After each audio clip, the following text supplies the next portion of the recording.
Shopaholic ties the knot. 5. I arrive at La Goulou at 1 o'clock on the dot, but Eleanor isn't there yet. I'm shown to a table and sip my mineral water while I wait for her.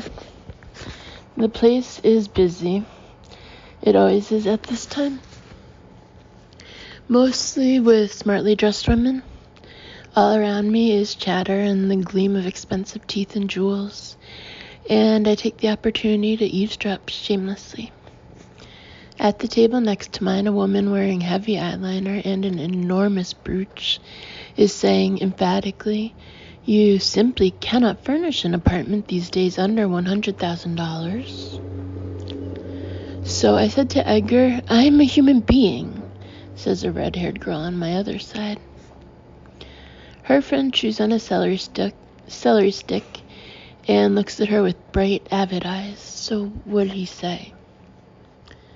1 room? You're talking 30,000. He said, "Hillary, Rebecca."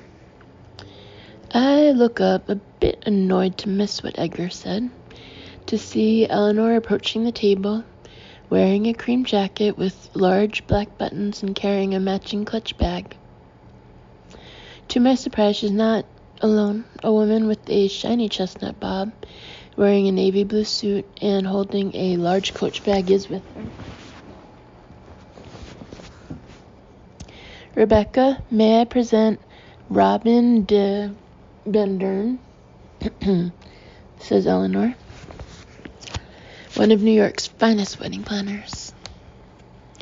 "Oh," I say, taken aback. "Well, hello." "Rebecca," says Robin, taking both my hands and gazing intently into my eyes. "We meet at last. I'm so delighted to meet you, so delighted."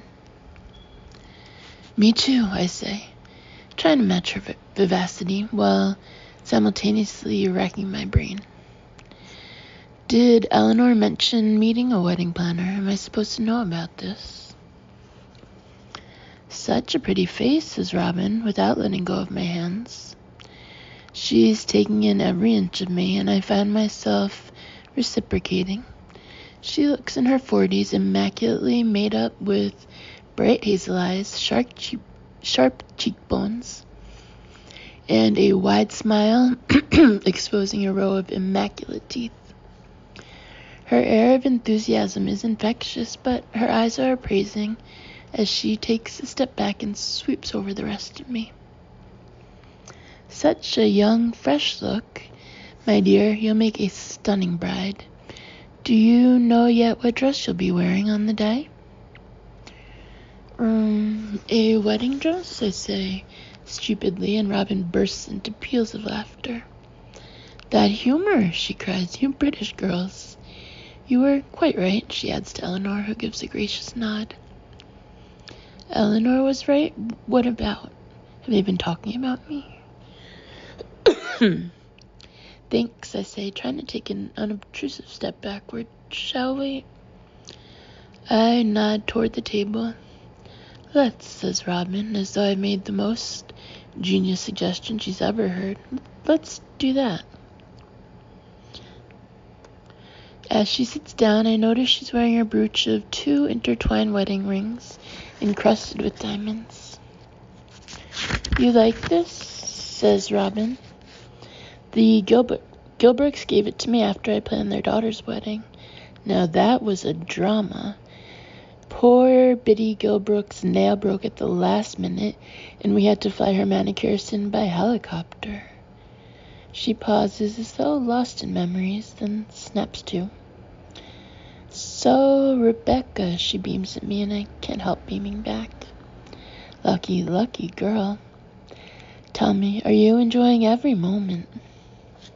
"Well, what I always say is, the first week after you're engaged is the most precious time of all.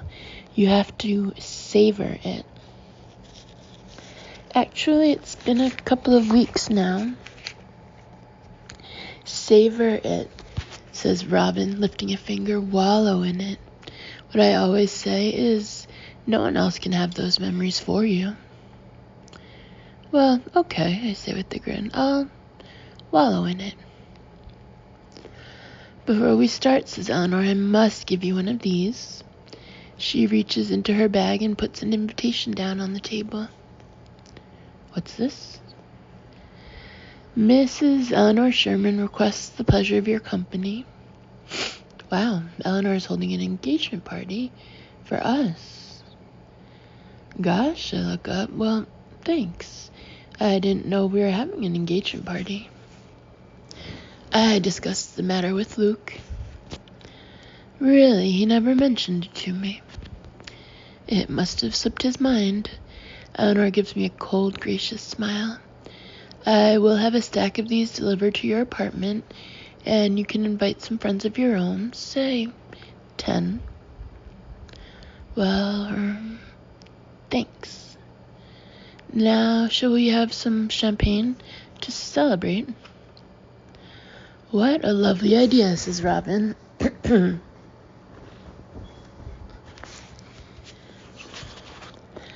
What I always say is, if you can't celebrate a wedding, what can you celebrate? She gives me a twinkling smile, and I smile back. I'm warming to this woman, but I still don't know what she's doing here. I was just wondering, Robin, I say hesitantly, are you here in a professional capacity? Oh, no. No. Robin shakes her head. It's not a profession, it's a calling. The hours I put in, the sheer love I put into my job. Right. I glance uncertainly at Eleanor. Well, the thing is,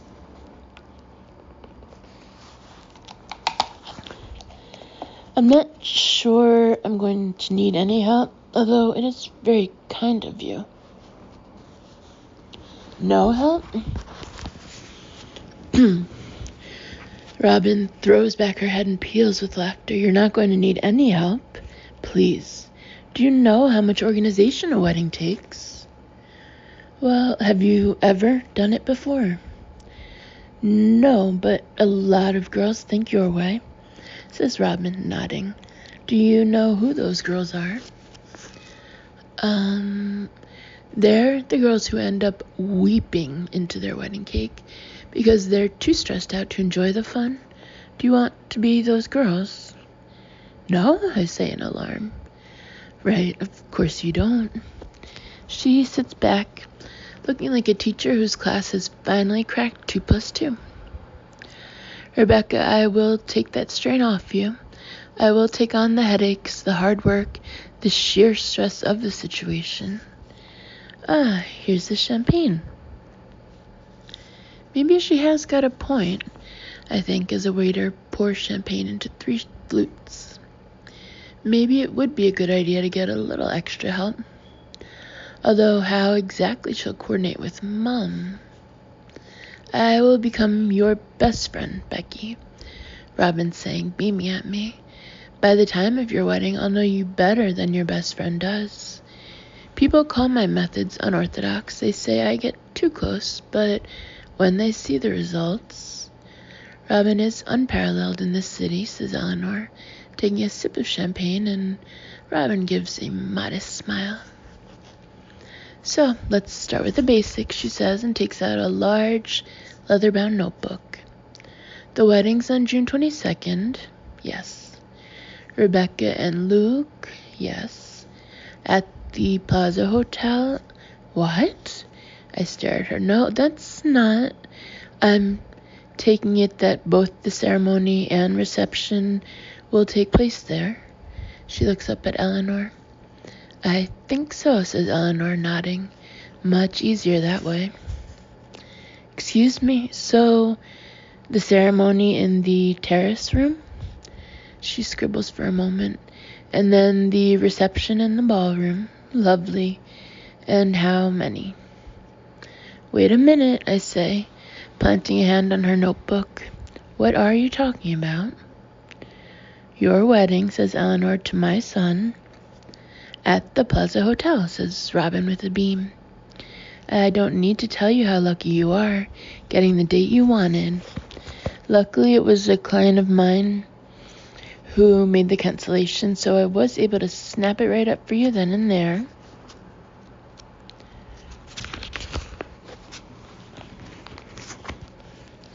I'm not getting married at the Plaza Hotel. Robin looked sharply at Eleanor, concern creasing her brow. I thought you'd spoken to John Ferguson. I have, replies Eleanor crisply.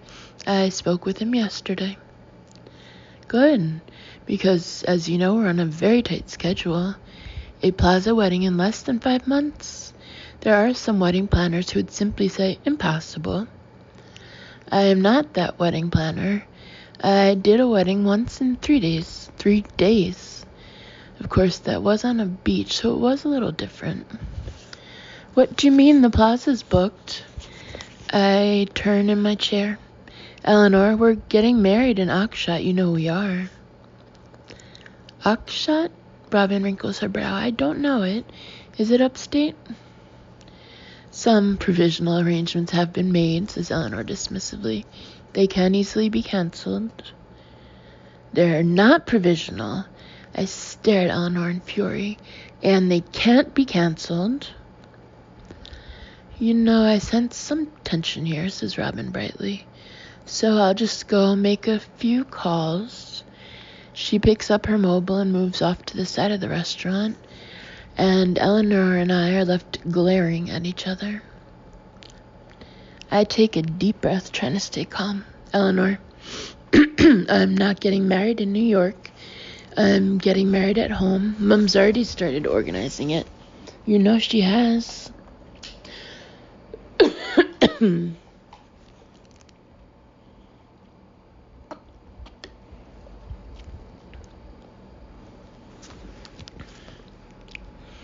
You're not getting married in some unknown backyard in England, says Eleanor crisply. Do you know who Luke is? Do you know who I am? What's that got to do with anything? For someone with a modicum of intelligence, you're very naive. Eleanor takes a sip of champagne. This is the most important social event in all our lives. It must be done properly, lavishly. The Plaza is unsurpassed for weddings. You must be aware of that. But Mom's already started planning. Then she can stop planning. Rebecca, your mother will be grateful to have the wedding taken off her hands. It goes without saying I will fund the entire event. She can attend as a guest. She won't want to attend as some guest.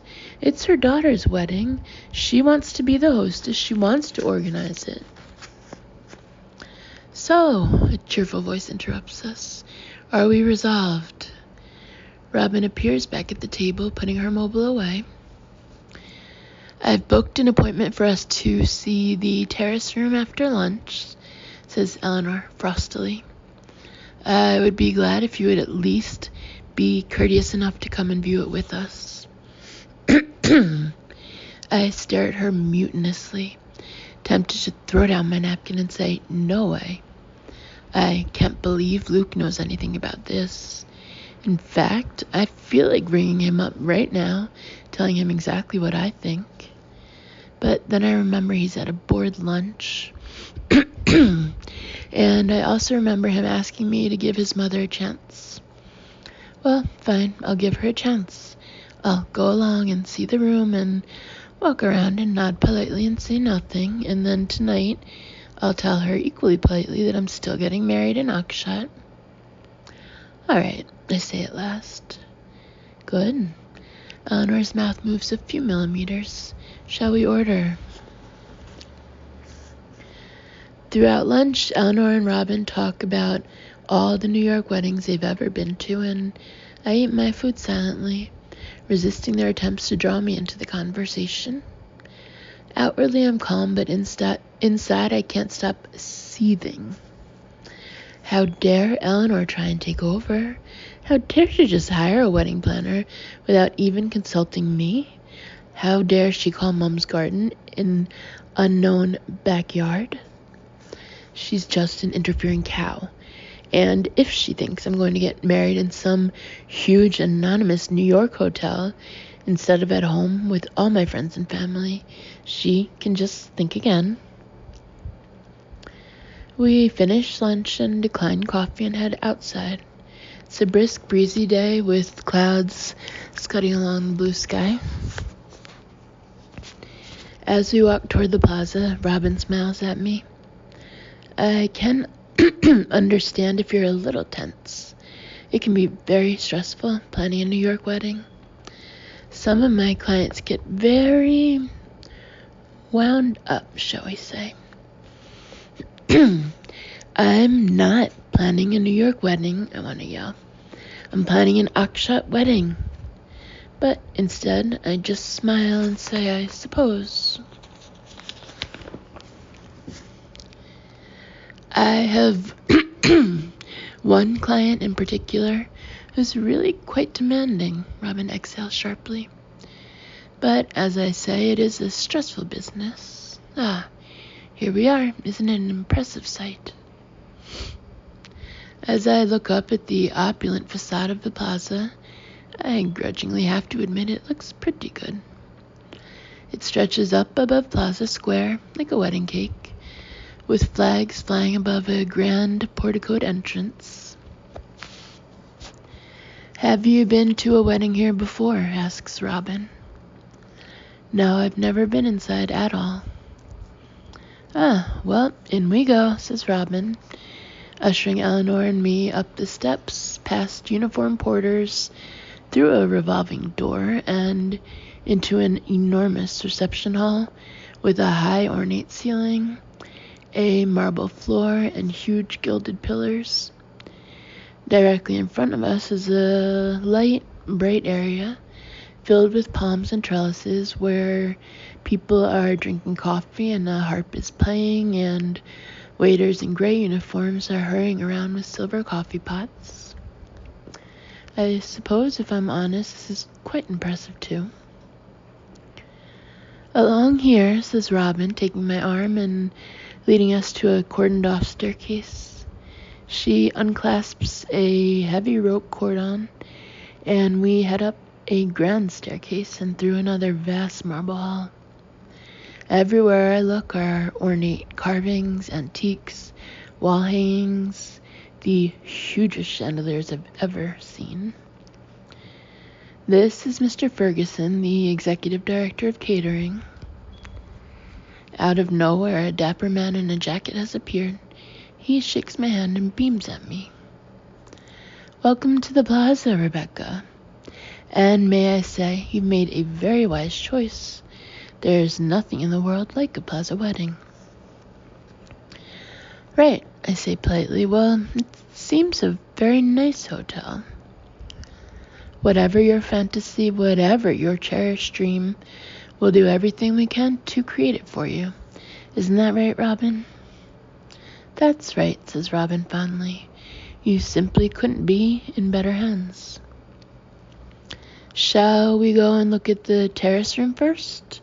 Mr. Ferguson's eyes twinkle. This is the room where the ceremony will take place. I think you'll like it.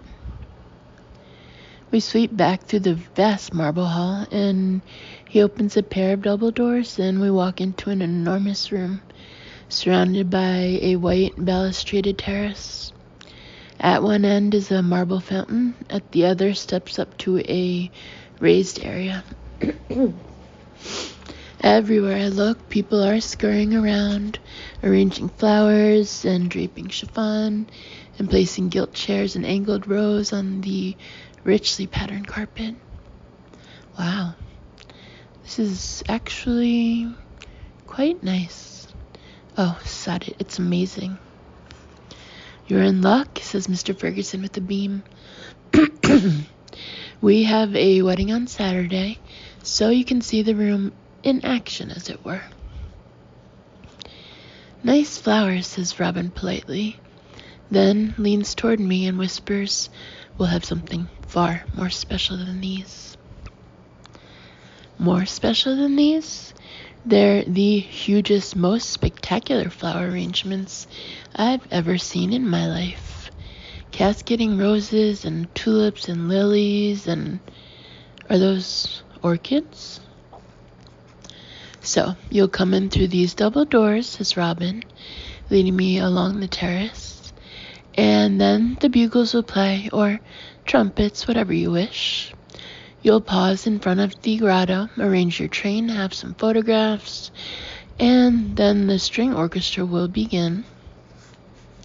String orchestra, I echo dazedly. I've spoken to the New York Phil, she adds to Eleanor. They're checking their tour schedule, so fingers crossed. The New York Phil? The bride on Saturday is having 7 harpists, says Mr. Ferguson, and a soprano soloist from the Met. Robin and Eleanor look at each other. Now that's an idea, says Robin, and reaches for her notebook. I'll get onto it. Shall we go and look at the Baroque room now, suggests Mr. Ferguson, and leads us to a large old-fashioned elevator. The night before the wedding, you'll probably want to take a suite upstairs and enjoy the spa facilities, he says pleasantly as we travel upward. Then on the day, you can bring in your own professional hair and makeup people, he smiles. But I expect you've already thought of that. My mind flicks madly back to Janice and Radiant Spring Bride. Kind of. The guests will be served cocktails as they pass along the corridor, explains Robin as we leave the elevator. Then, this is the Baroque room where hors d'oeuvres will be served before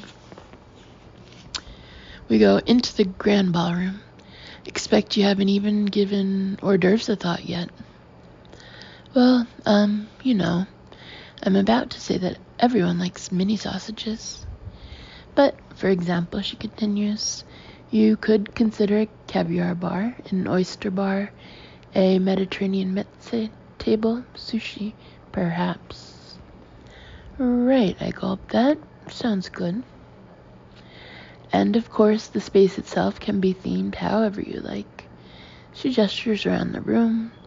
We can transform it into a Venetian carnival, a Japanese garden, a medieval banqueting hall, wherever your imagination takes you. And then into the grand ballroom for the main reception, says Mr. Ferguson cheerfully. He throws open a pair of double doors and, oh my gosh, this room is the most spectacular of all. It's all white and gold, with a high ceiling and theatrical boxes, and tables set around the vast, polished dance floor. That's where you and Luke will lead the dancing, says Robin, with a happy sigh. I always say that's the moment of a wedding I love the most, the first dance.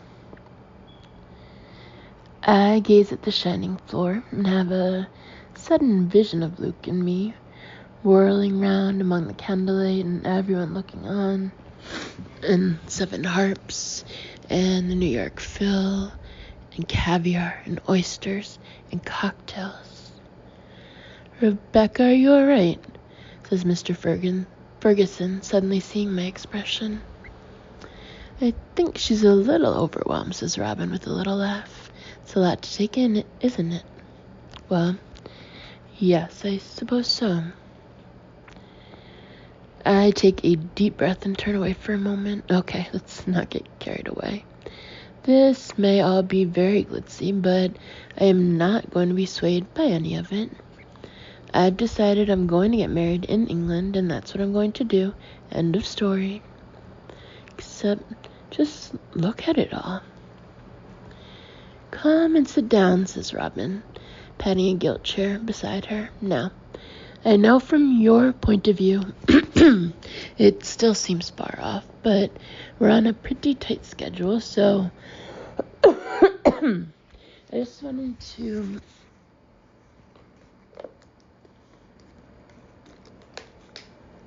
talk to you about your overall view of the wedding. What's your fantasy? What for you is the image of pure romance? A lot of my clients say Scarlet and Red or Fred and Ginger. She looks at me with sparkling eyes, her pen poised expectantly over the page. This has gone far enough. I have to tell this woman that none of this is actually going to happen. Come on, Becky, get back to reality. Yes. I've always loved the end of Sleeping Beauty, when they dance together, I hear myself saying. The ballet, says Eleanor approvingly. No, actually, I meant the Disney film. Oh. Robin looks momentarily puzzled. I'll have to catch that again. Well, I'm sure that will be inspirational too. She starts writing in her book, and I bite my inner lip. I have to call a halt to all this. Come on, say something. For some reason, my mouth stays closed. I look around, taking in the molded ceiling, the gilding, the twinkling chandeliers. Robin follows my gaze and smiles at me.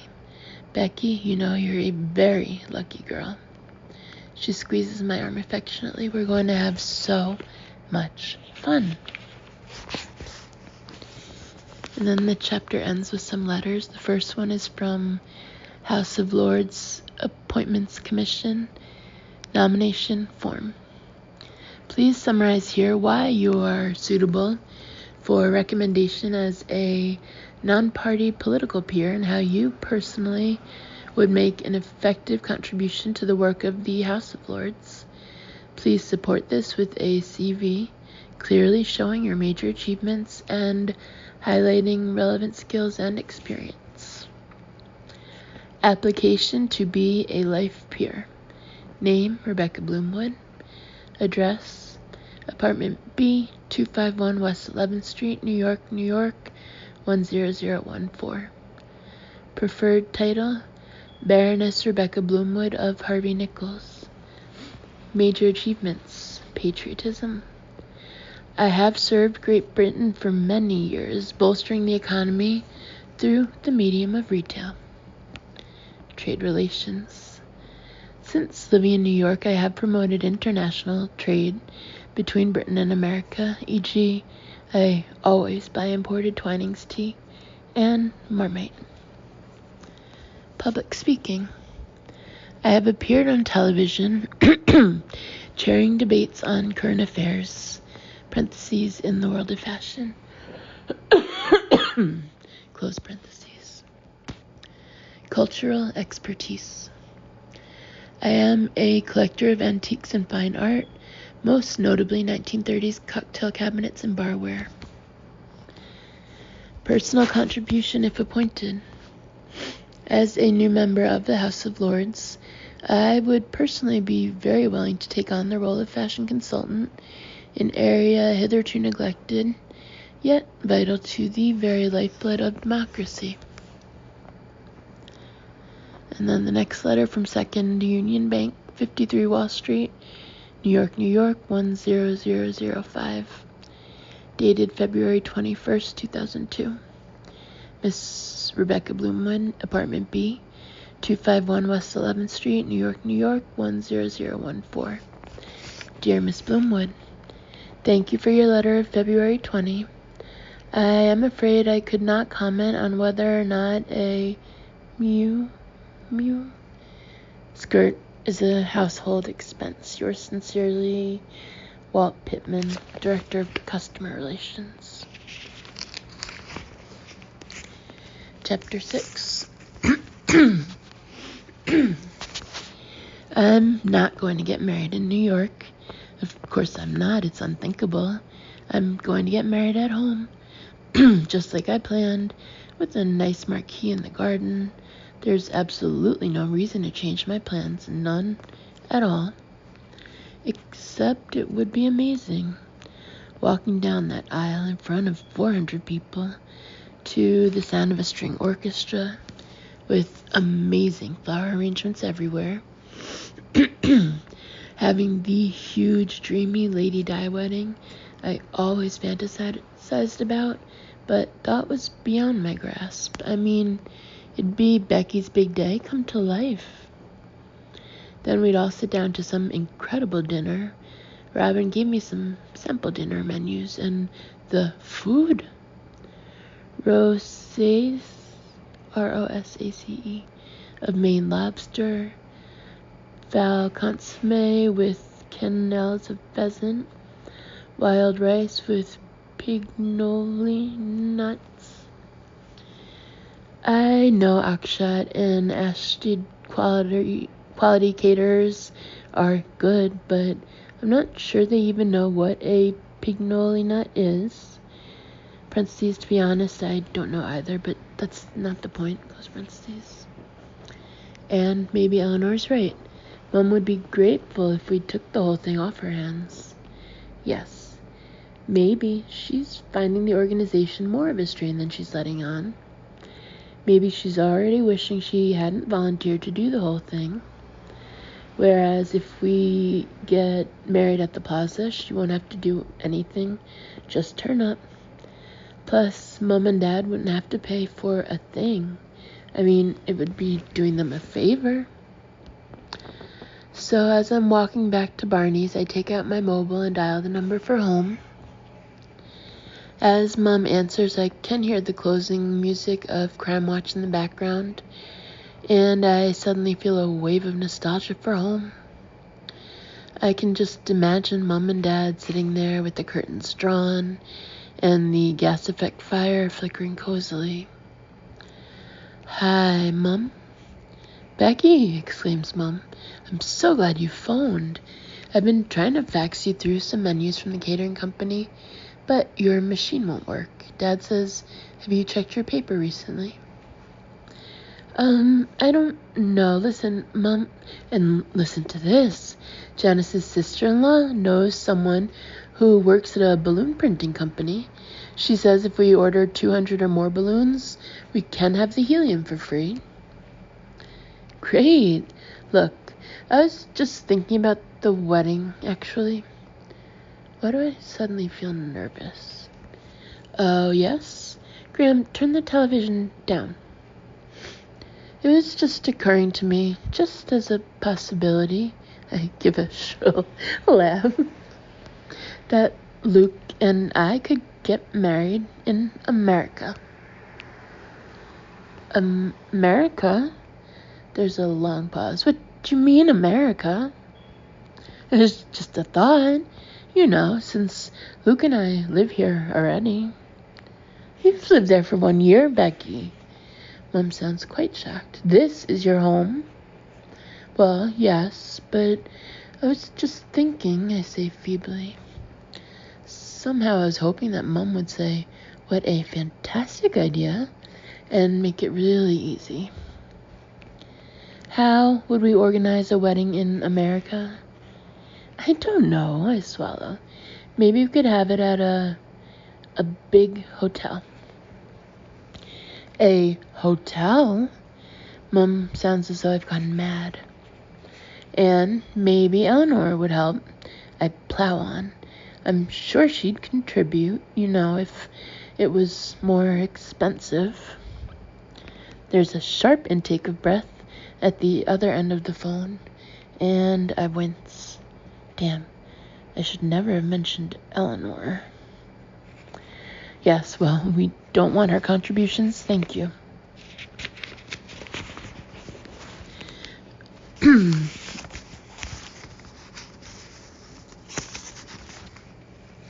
We can manage very well by ourselves.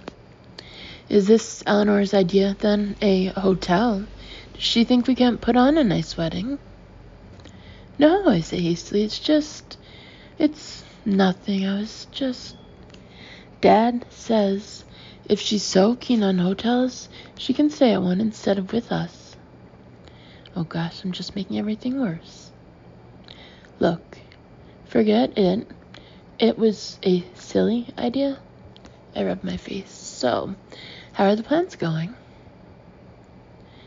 We chat for a few more minutes, and I hear all about the nice man from the marquee company, and how his quote was very reasonable, and how his son was at school with cousin Alex. Isn't it a small world? By the end of our conversation, Mom sounds completely mollified, and all talk of American hotels has been forgotten. I say goodbye, turn off the phone, and exhale sharply. Right, well, that's decided. I might as well call Eleanor and tell her. No point in hanging around. I turn on my mobile again, dial 2 digits, and then stop. On the other hand, is there any point in rushing straight into a decision? I mean, you never know. Maybe Mom and Dad will talk it over this evening and change their minds. Maybe they'll come out to have a look. Maybe if they actually saw the plaza, if they saw how magical it was all going to be, how luxurious, how glamorous. I can't quite bear to give it up, not quite yet. When I get home, Luke is sitting at the table, frowning over some papers. You came home early, I say, pleased. I had some papers to go over, says Luke. Thought I'd get some peace and quiet here. Oh, right.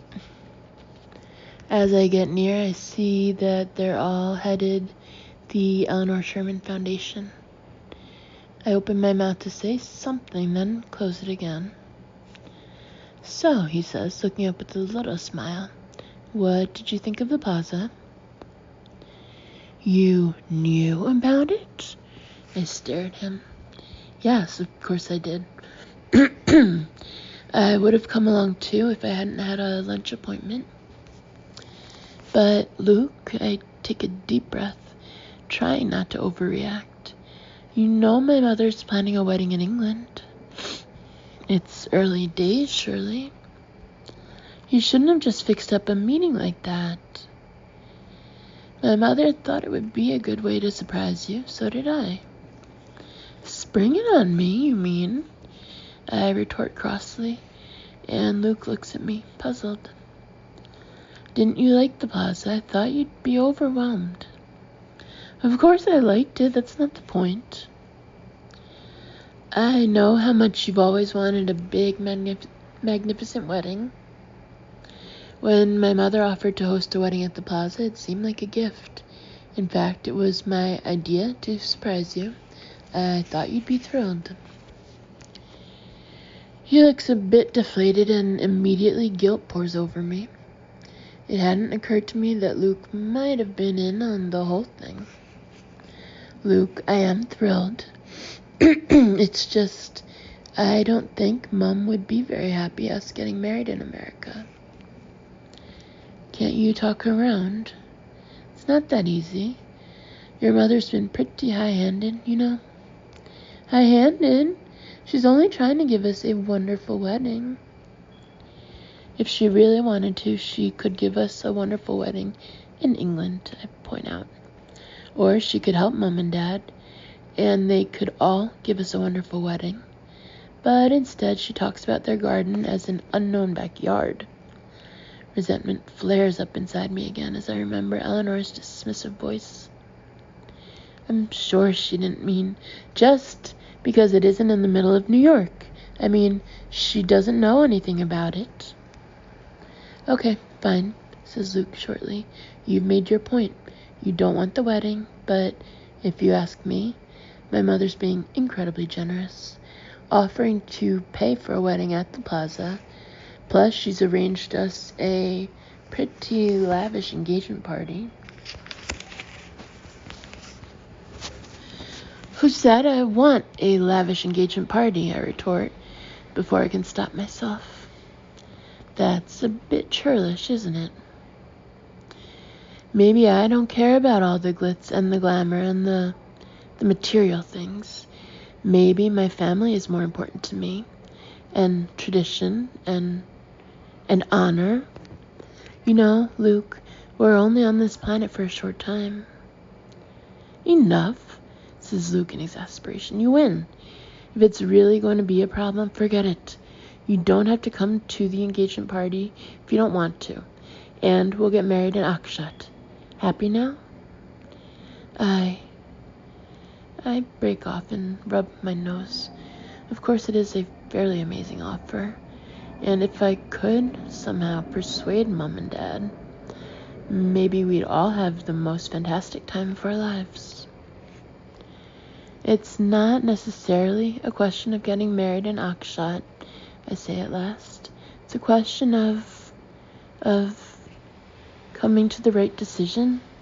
Look, you were the one saying we didn't have to rush into anything. Luke's expression softens and he gets up. I know, he sighs. Look, Becky, I'm sorry. I'm sorry too, I mumble. Oh, this is ridiculous. He puts his arms around me and kisses my forehead. All I wanted to do is give you the wedding you've always dreamed of. If you really don't want to get married at the plaza, then of course we won't. What about your mother? Well, just explain to her how you feel. Luke gazes at me for a few moments. Becky, it doesn't matter to me where we get married. It doesn't matter to me whether we have pink flowers or blue flowers. What matters to me is we're going to become a couple, and the whole world is going to know it. He sounds so sure and steady. I feel a sudden lump in my throat. That's what matters to me too, I say, and swallow hard. That's the most important thing. Okay, so let's agree. You can make the decision. Just tell me where to turn up, and I'll turn up. Okay, I smile back at him. I promise to give you at least 48 hours notice. 24 will do. He kisses me again, then points to the sideboard. That arrived, by the way, an engagement present. I look over and gape. It's a robin's egg blue box tied up with white ribbon. A present from Tiffany. Shall I open it? Go ahead. Excitedly, I untie the ribbon and open the box to find a blue glass bowl, nestling in tissue paper, and a card reading, "With best wishes from Marty and Allison Gerber." Wow, this is nice. Who are the Gerbers? I don't know. Friends of my mother's. So, will everyone who comes to the party bring us a present? I expect so. Right. Gosh, when Tom and Lucy had their engagement party, only about 3 people brought presents, and they certainly weren't from Tiffany. I stare at the bowl thoughtfully, running my finger over its gleaming surface. You know, maybe Luke does have a point. Maybe it would be churlish to throw Eleanor's generosity back in her face. Okay, what I'll do is this. I'll wait until the engagement party's over, and then I'll decide. The engagement party is at 6 o'clock the following Friday. I mean to get there early, but we have a frantic day at work with 3 big emergencies, one of which involves our most demanding celebrity client, who clearly has not got over her recent breakup, whatever she may say in People magazine. Anyway, so I don't arrive until 10 past 6, feeling a little flustered. On the plus side, I am wearing a completely fabulous black strapless dress, which fits me perfectly. Parentheses, actually, it was earmarked for Regan Hartman, one of my clients, but I'll just tell her I don't think it would suit her after all. Close parentheses. Eleanor's duplex is in a grand building on Park Avenue with the most enormous marble-floored foyer and walnut-lined elevators that always smell of expensive scent. As I step out at the 6th floor, I can hear the hubbub and tinkle of piano music.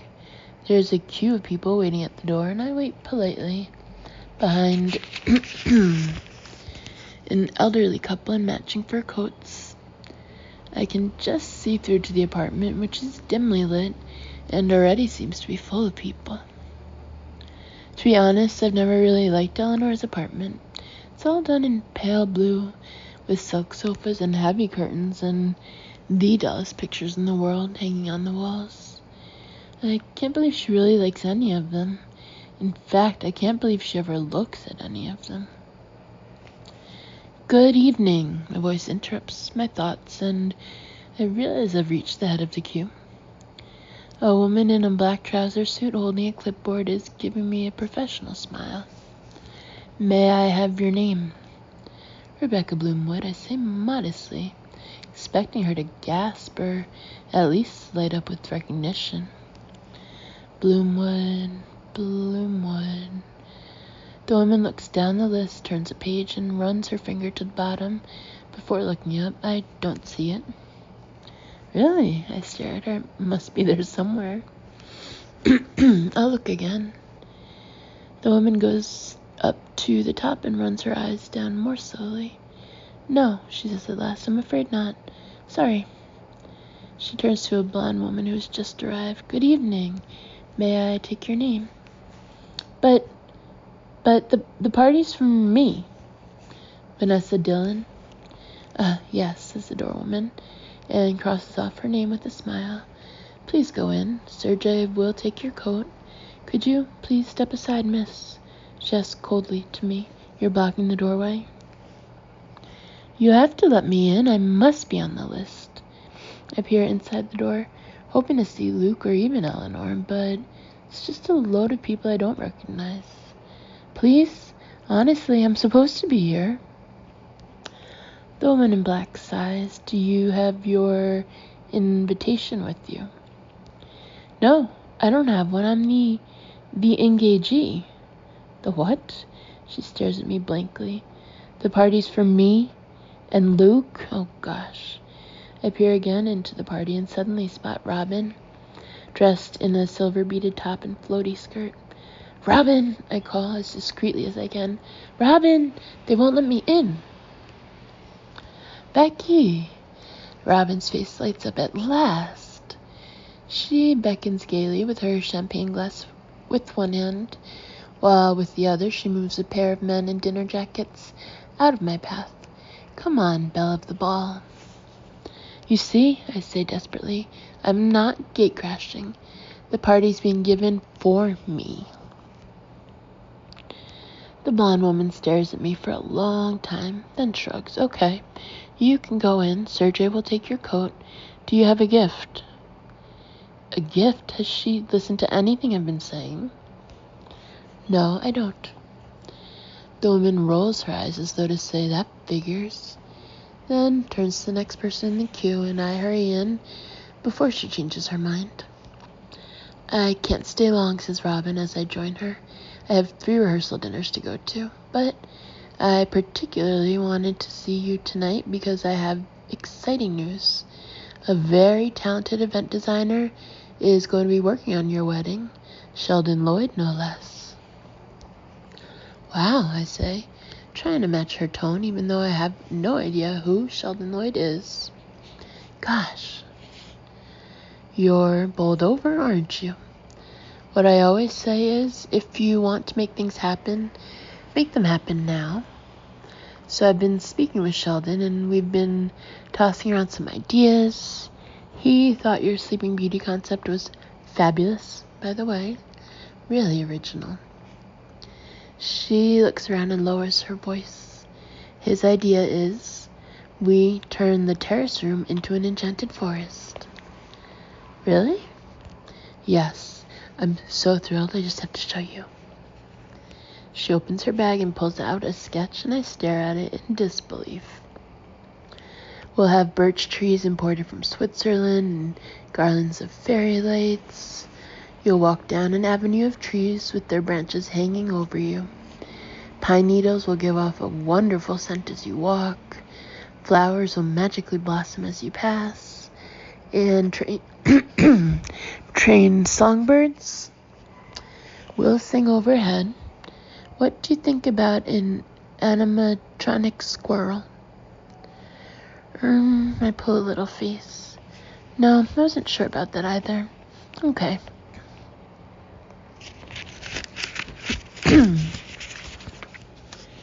We'll forget the woodland creatures. She takes out a pen and scores out an entry. But otherwise, it's going to be fabulous, don't you think? Well, should I tell her I'm still not quite decided about whether to get married in New York? Oh, but I can't. She'll stop all the preparations on the spot. She'll go and tell Eleanor, and there'll be a terrible fuss. And the thing is, I'm sure we will end up going for the plaza in the end. Once I've worked out exactly how to win Mum round, we'd be mad not to. You know, Sheldon has worked for many Hollywood stars, says Robin, lowering her voice still further. When we meet him, you can look at his portfolio. I'm telling you, it's quite something. Really? I feel a sparkle of excitement. It all sounds fantastic. Good. She looks at her watch. Now, I have to run, but I'll be in touch. She squeezes my hand, downs her champagne, and hurries toward the door, and I stare after her, still a little dazzled. Hollywood stars, if Mom knew about that, wouldn't she see the whole thing differently? Wouldn't she realize what an amazing opportunity this is? The trouble is, I can't quite pluck up courage to bring up the subject again. I didn't even dare to tell her about this party. She'd only get all upset and say, doesn't Eleanor think we can throw a nice engagement party or something? And then I'd feel even more guilty than I already do. Oh gosh. I just need a way to introduce the idea into her head once more without her immediately getting upset. Maybe if I spoke to Janice, if I told her about the Hollywood stars. A burst of laughter nearby brings me out of my thoughts, and I realize I'm standing all alone. I take a sip of champagne and look for someone to join. The slightly weird thing is, this is supposed to be an engagement party for me and Luke, but there must be at least 100 people here, and I don't know any of them. At least, I dimly recognize the odd face here and there, but not really well enough to bound up and say hello. I try smiling at a woman coming in, but she eyes me suspiciously and pushes her way toward a group standing by the window. You know, whoever said Americans were friendlier than the British can't ever have been to New York. Danny should be here somewhere, I think, peering through the throng. I invited Aaron and Christina too, but they were both still hard at it when I left Barney's. I expect they'll be along later. Oh, come on. I've got to talk to someone. I should at least let Eleanor know I'm here. I'm just elbowing my way past a group of women in matching black Armani when I hear someone saying, "Do you know the bride?" I freeze behind a pillar, trying to pretend I'm not eavesdropping. No, does anybody? Where do they live? The West Village somewhere, but apparently they're moving to this building. I stare at the pillar in bemusement. What's that? Oh, really? I thought it was impossible to get in here. Not if you're related to Eleanor Sherman. The women laugh gaily and move off into the melee, and I stare blankly at a molded curlicue. They must have got that wrong. There's no way we're moving here. No way. I wander aimlessly around for another few minutes, find myself a glass of champagne, and try to keep a cheerful smile on my face. But try as I might, it keeps slipping. This isn't exactly how I pictured my engagement party would be. First of all, the door people try to stop me going in. Then I don't know anybody. Then the only things to eat are low-fat, high-protein cubes of fish. And even then, the waitstaff look taken aback when you actually eat them. I can't help thinking back slightly wistfully to Tom and Lucy's engagement party. It wasn't nearly as grand as this, of course. Janice made a big bowl of punch, and there was a barbecue, and Martin saying, "Are you lonesome tonight?" on the karaoke machine. But still, at least it was fun. At least I knew people. I knew more people at that party than I do at this one. Becky, why are you hiding? I look up and feel a swoosh of relief. There's Luke. Luke, at last, I say, moving forward, then gasp in joy as I see a familiar, balding, middle-aged man standing beside him, grinning cheerfully at me. Michael! I throw my arms around him and give him a big hug. Michael Ellis has to be one of my favorite people in the world. He is based in Washington, where he heads up an incredibly successful advertising agency. He's also Luke's partner in the American arm of Branding Communications, and has been like a mentor figure to him, and to me, for that matter. If it weren't for some advice Michael gave me a while ago, I'd never have moved to New York in the first place. Luke said, "You might be coming," I say, beaming at him. "You think I'd miss this?" Michael twinkles at me. "Congratulations." He raises his glass toward me. "You know, Becky, I'll bet you're regretting not taking up my offer of a job now. You could have had real prospects in Washington. Whereas instead," he shakes his head, "look at the way things have turned out for you. Great job, got your man a wedding at the plaza." "Who told you about the plaza?" I say in surprise. "Oh, just about everybody I've spoken to. Sounds like it's going to be some event." "Well," I give a bashful shrug. "Is your mom excited about it?" Well, I take a sip of champagne to avoid having to answer. "She's not here tonight, I take it?" "No. Well, it is quite a long way." My laugh is a little shrill, and I take another sip, draining my glass. "Let me get you another," says Luke, taking my glass. "And I'll find my mother.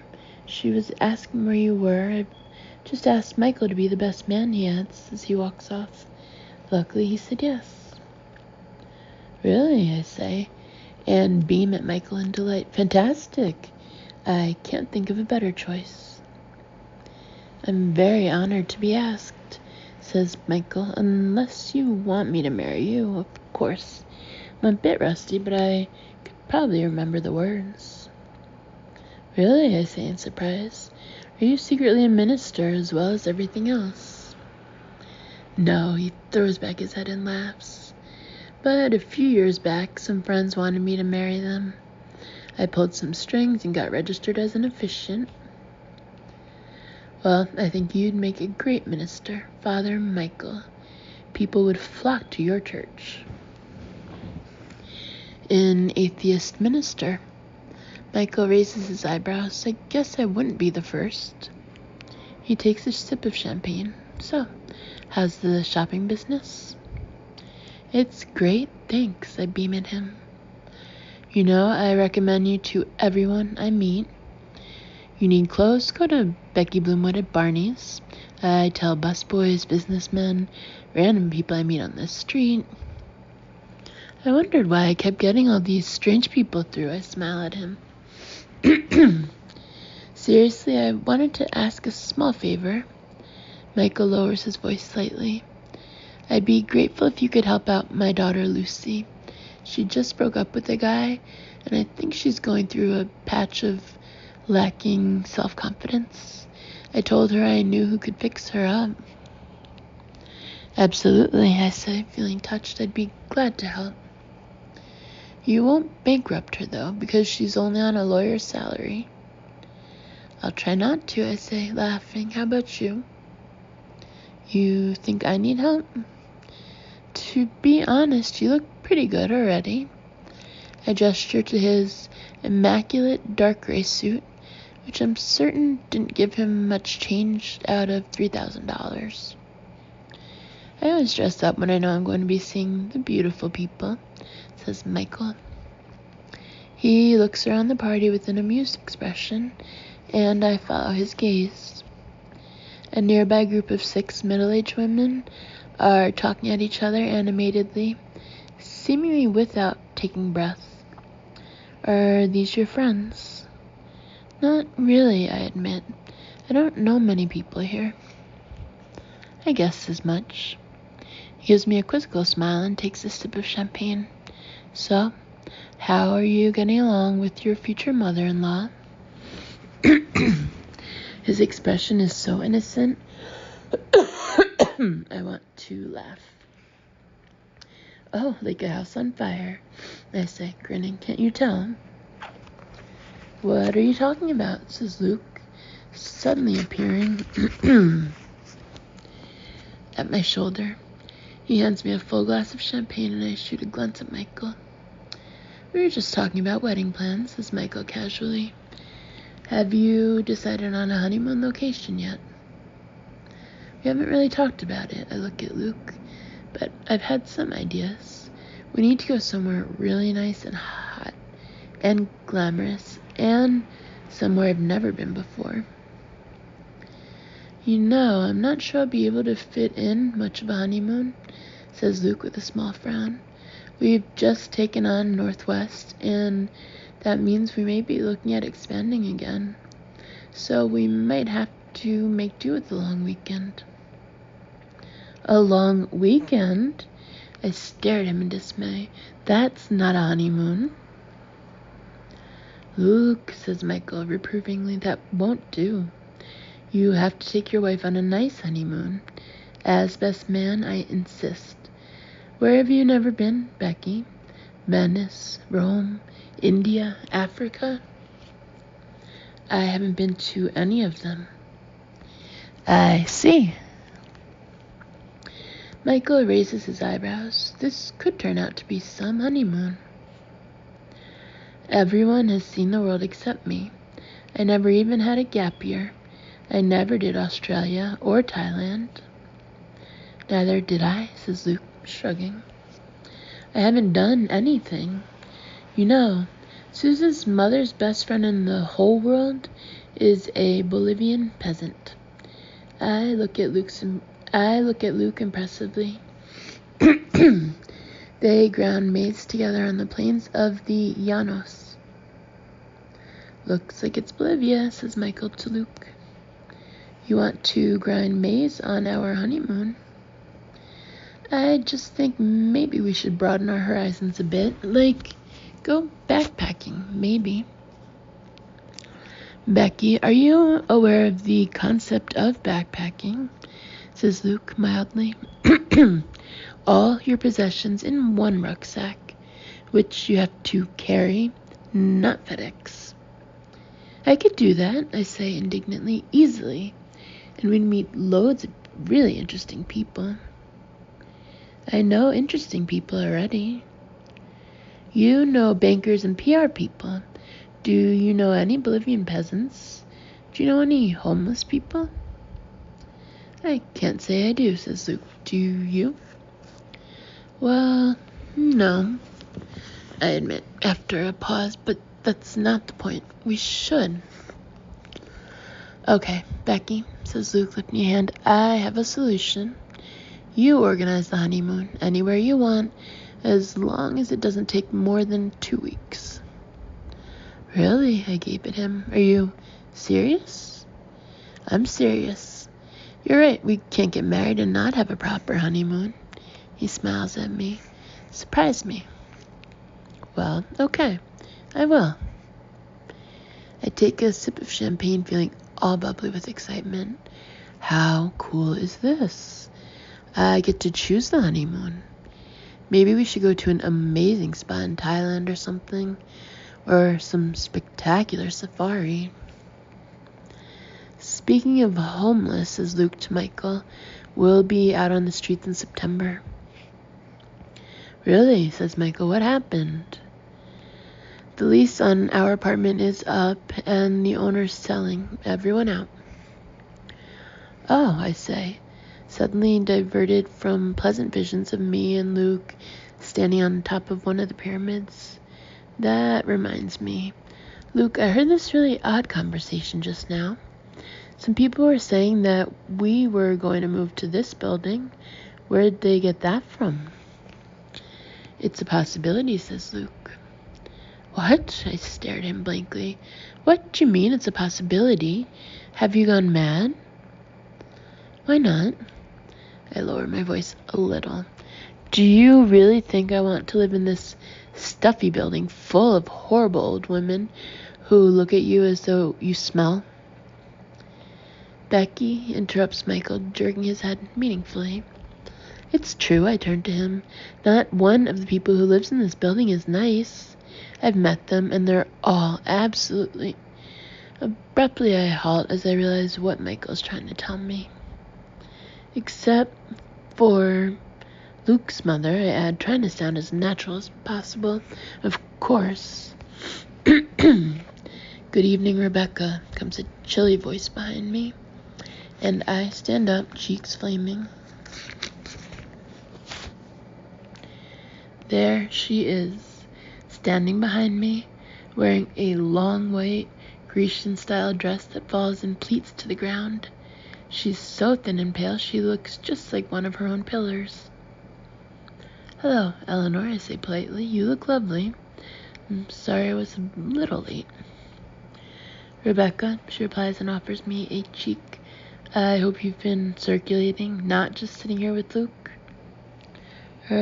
Kind of. This is a good opportunity for you to meet some important people, she says. The president of this building, for example. Right, I nod. Well, or maybe. This is probably not the moment to tell her that there's no way in a million years I'm moving to this building. I'll introduce you to her later, but now I'm about to make the toast, she says. If you would both come over to the podium. Excellent, I say, trying to sound enthusiastic, and take a gulp of champagne. Mother, you've met Michael, says Luke. Indeed, says Eleanor with a gracious smile. How do you do? Very well, thank you, says Michael pleasantly. I intended to come to the launch of your foundation, but unfortunately couldn't make it up from Washington. I hear it went very well, though. It did. Thank you. And now another happy occasion. He gestures around the room. I was just saying to Luke how lucky he was to have landed such a beautiful, talented, accomplished girl as Becky. Indeed. Eleanor's smile freezes slightly. But you must feel the same way. There's silence. Of course, says Eleanor at last. She extends her hand and, after a tiny hesitation, places it on my shoulder. Oh, gosh. Her fingers are all cold. It's like being touched by the Ice Queen. I glance at Luke and he's glowing with pleasure. So, the toast, I say brightly, lead the way. See you later, Michael, says Luke.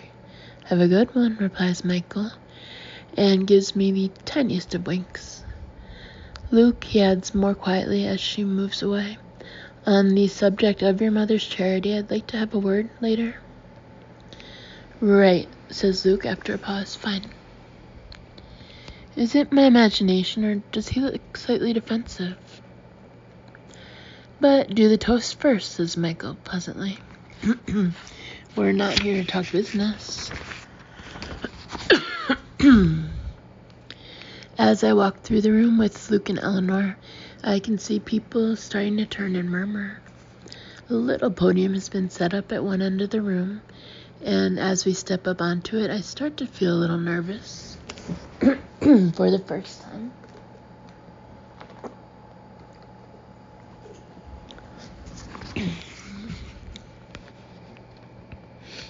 Silence has fallen around the room, and the entire assembled gathering is looking at us. 200 eyes, all giving me the Manhattan once-over. Trying to stay unself-conscious, I search among the crowd for faces I recognize. But apart from Michael at the back, there isn't a single one. I keep smiling, but inside I feel a bit low. Where are my friends? I know Christine and Aaron are on their way, but where's Danny? He promised he was going to come. Ladies and gentlemen, says Eleanor, graciously welcome. It gives me enormous pleasure to welcome you here tonight on this happy occasion, particularly Marcia Fox, president of this building, and Guinevere von... I don't care about your stupid list, comes a high-pitched voice from the door, and a couple of heads at the back turn to look. Von Landenberg, associate of the Eleanor Sherman Foundation, says Eleanor, her jaw growing more rigid. Let me in, you stupid cow. There's a scuffling sound and a small scream, and the whole room turns to see what's going on. Get your hands off me. I'm pregnant, okay? If anything happens, I'll sue. I don't believe it. I shriek in delight and jump down off the podium. Suze! Bex! Suze appears through the door, looking tanned and healthy, with beads in her hair and a sizable bump showing through her dress. Surprise! Chapter 7. We thought we'd surprise you, says Suze, after the fuss has died down, and Eleanor has made her toast, in which she mentions me and Luke once, and the Eleanor Sherman Foundation 6 times. Like a last bit of our honeymoon. So we turned up at your flat, and I was, as ever, running perfectly on time, puts in Danny, giving me an apologetic grin. So Danny said, why don't we come along to the party and give you a bit of a shock? It's so great to see you. I give her an affectionate hug. And Tarquin. We all glance toward Tarquin, who's been surrounded by a group of avidly interested New York ladies. Do you live in a castle? I can hear one of them saying. Well, yes, actually I do. Do you know Prince Charles? Says another, goggling.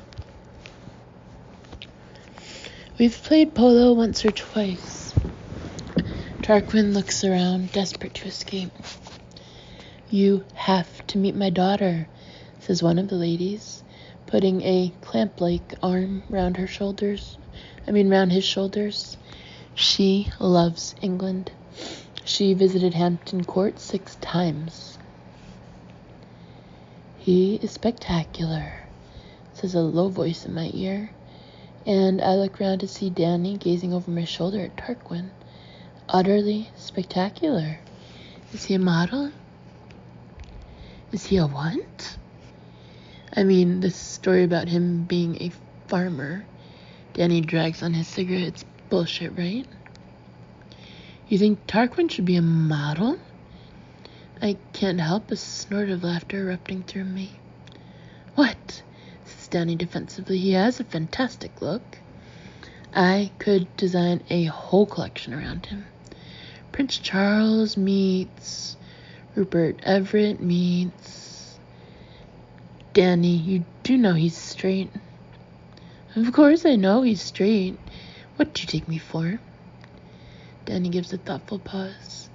But he went to English boarding school, right? Danny. I give him a shove and look up. Hi, Tarquin, you managed to get away. Hello, says Tarquin, looking a bit harassed. Suze, darling, have you given Becky the stuff from her mother?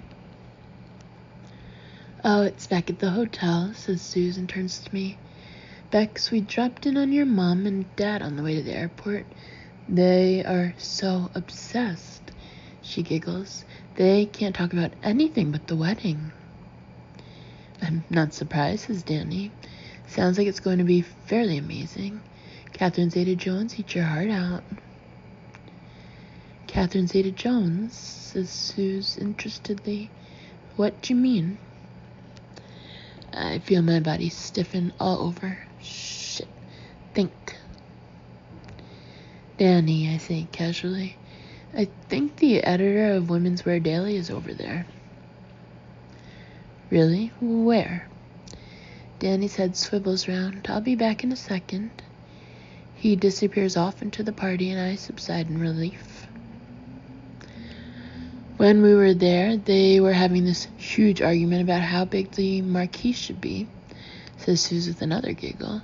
They made us sit on the lawn, pretending to be guests. I don't want to hear about this. I take a gulp of champagne and try to think of another topic. Have you told Becky the other thing that happened? Says Tarquin, looking suddenly grave. No. Not yet, says Suze guiltily, and Tarquin gives a deep, solemn sigh. Becky, Suze has something she needs to confess. That's right. Suze bites her lip and looks abashed. We were at your parents' house, and I asked to look at your mom's wedding dress, so we were all admiring it, and I was holding a cup of coffee. She hangs her head, and then, I don't know how it happened, but I spilled my coffee on the dress. I stare at her incredulously. On the dress? Are you serious? We offered to clean it, of course, says Tarquin, but I'm not sure it will be wearable. We're so incredibly sorry, Becky, and we'll pay for another dress, of course. He looks at his empty glass. Can I get anyone another drink? So the dress is ruined? I say, just to be sure. Yes, and it wasn't easy, I can tell you, says Suze as soon as Tarquin is out of earshot. The first time I tried, your mom whisked it away just in time. Then she started getting all worried and saying she'd better put it away. I had to practically throw my coffee cup at it, just as she was packing it up. And even then, it only just caught the train. Of course, your mom hates me now, she adds gloomily. I shouldn't think I'll get invited to the wedding. Oh, Suze, she doesn't really, and thank you so much. You're a complete star. I honestly didn't think you'd manage it. Well, I couldn't let you look like a lamb cutlet, could I? Suze grins. The weird thing is, in her wedding pictures, your mom looks really lovely in it. But in real life, she pulls a little face. Exactly. Oh, Suze, I'm so glad you're here. Impulsively, I give her a hug. I thought you'd be all married. What's being married like, anyway? Kind of the same, says Suze after a pause, except we have more plates. I feel it tapping on my shoulder and look up to see a red-haired woman wearing a pale silk trouser suit. Laura Redburn Seymour, she says, extending her hand. My husband and I have to go, but I just wanted to say I just heard about your wedding plans. I got married in exactly the same place 15 years ago, and let me tell you, when you walk down that aisle, there's no feeling like it. She clasps her hands and smiles at her husband, who looks exactly like Clark Kent. Gosh, I say, well, thank you. Were you brought up in Knockshot then? Asked Suze cheerfully. Well, that's a coincidence. Oh, fuck. I'm sorry, says Laura Redburn Seymour. Oxshot, says Suze, you know. Ox? What ox? Laura Redburn Seymour looks confusedly at her husband. We don't believe in hunting, says Clark Kent, a little coldly. Good evening, and congratulations again, he adds to me. As the two walk off, Sue stares at me in puzzlement. Bex, did that make any sense? I rub my nose, playing for time. I really don't know why, but I have a strong feeling that I don't want to tell Suze about the plaza. Okay, I do know why. It's because I know exactly what she'll say. Yes, I say at last, I think it did, kind of. No, it didn't. She didn't get married in Oxshot. Why did she think you would be walking up the same aisle as her? Well, they're American. Nothing they say makes sense, so, wedding dress shopping. Shall we go tomorrow? Oh, definitely, says Suze, her brow immediately unfurling. Where shall we go? Does Barney's have a bridal department? Thank goodness Suze is so sweet and unsuspicious. Yes, it does, I say. I've had a quick look, but I haven't tried anything on yet. The only thing is I haven't got an appointment, and it's a Saturday tomorrow. I wrinkle my brow. We could try Vera Wang, but that'll probably be all booked up. I want to go baby shopping as well. I've got a list. I've bought a couple of things, I say, looking fondly at her bump. Just little presents. I want a really nice mobile. Don't worry, I've got you one of those. And some really cute little outfits. Bex, you shouldn't have. There is a sale on at Baby Gap, I say defensively.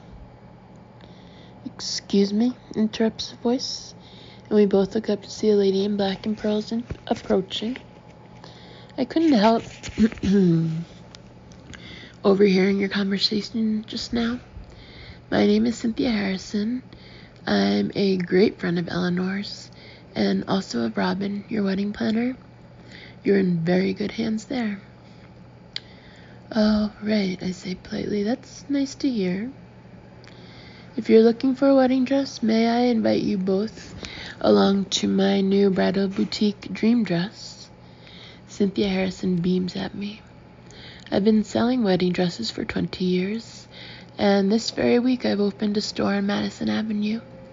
We have a huge selection of designer gowns, shoes, and accessories, personal service in a luxurious environment. All your bridal needs catered to, however great or small. She stops rather abruptly, as though she's been reading off a card. Well, okay. We'll come tomorrow. Shall we say 11 o'clock, suggests Cynthia. And I glance at Suze, who nods.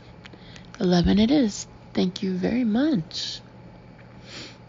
As Cynthia Harrison departs, I grin at Suze excitedly, but she's peering over at the other side of the room. What's up with Luke, she says. What do you mean? I turn round and stare. Luke and Michael are in the corner of the room, away from everyone else. It looks as though they're arguing. As I watch, Luke raises his voice defensively, and I catch the words, the bigger picture, for gosh sakes. What are they talking about, says Suze. I've got no idea. I strain as hard as I can, but I can only hear the odd phrase. Simply don't feel appropriate, Michael is saying. Short term, feel it's entirely appropriate. Luke looks really rattled. Wrong impression, abusing your position. I had enough of this. I watch in dismay as Luke stalks off out of the room. Michael is completely taken aback by his reaction. For a moment, he's stock still. Then he reaches for his glass and takes a slug of whiskey. I can't believe it. I've never known Luke and Michael to have a crossword before. I mean, Luke adores Michael. He practically sees him as a father figure. What on earth can be going on? I'll be back in a minute, I murmur to Suze, and hurry as discreetly as possible over to where Michael is still standing, staring into space. What was all that about? I demand as soon as I reach him. Why were you and Luke fighting? Michael looks up, startled, then quickly composes his features into a smile.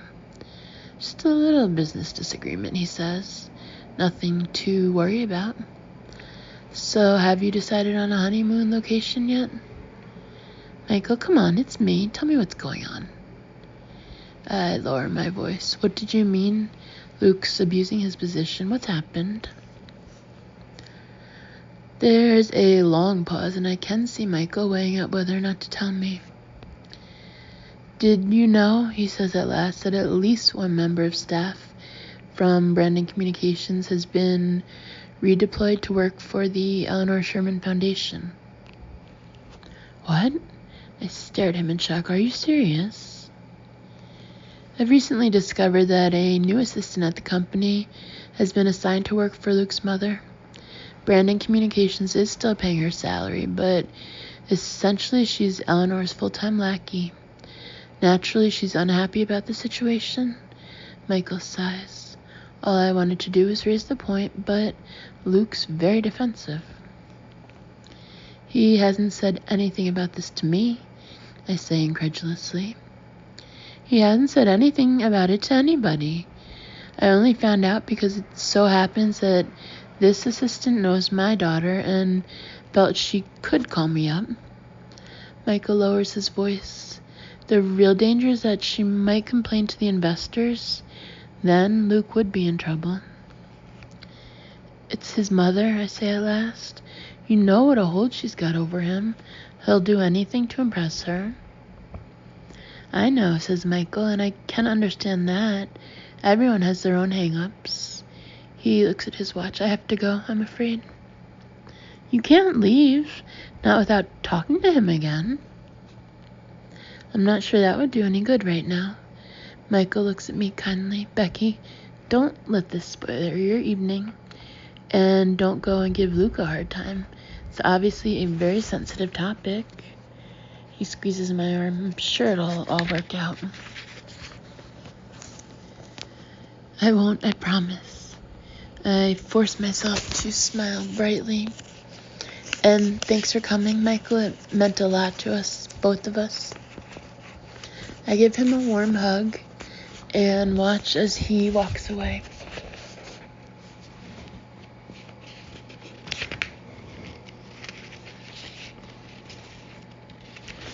And I'm going to pause for right now and then finish this chapter later.